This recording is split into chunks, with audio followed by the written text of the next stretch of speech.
नारायण नारायण। प्रिय भक्तों, मेरे YouTube चैनल हिंदू भक्ति में आपका स्वागत है। आज मैं आपको अजा एकादशी व्रत कथा सुनाने जा रहा हूं, जो इस प्रकार है। प्राचीन काल में हरिश्चंद्र नामक एक चक्रवर्ती राजा राज्य करता था।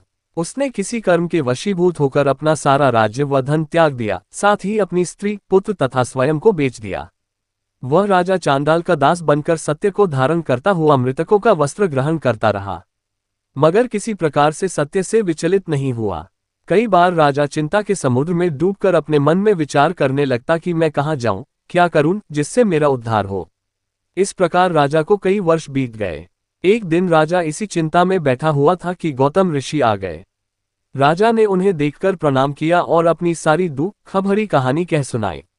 ये बात सुनकर गौतम ऋषि कहने लगे कि राजन, तुम्हारे भाग्य से आज से 7 दिन बाद भाद्रपद कृष्ण पक्ष की अजा नाम की एकादशी आएगी। तुम विधिपूर्वक उसका व्रत करो।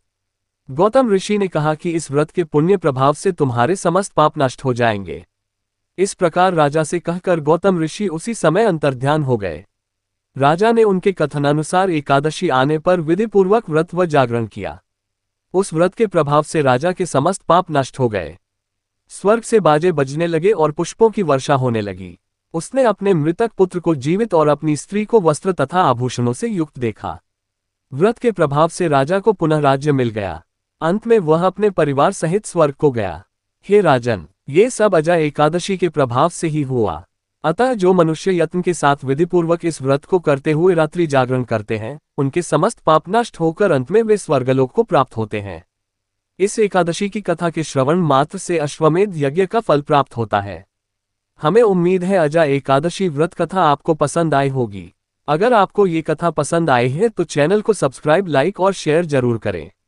ऐसे ही व्रत कथा सुनने के लिए जुड़े रहें मेरे YouTube चैनल हिंदू भक्ति के साथ।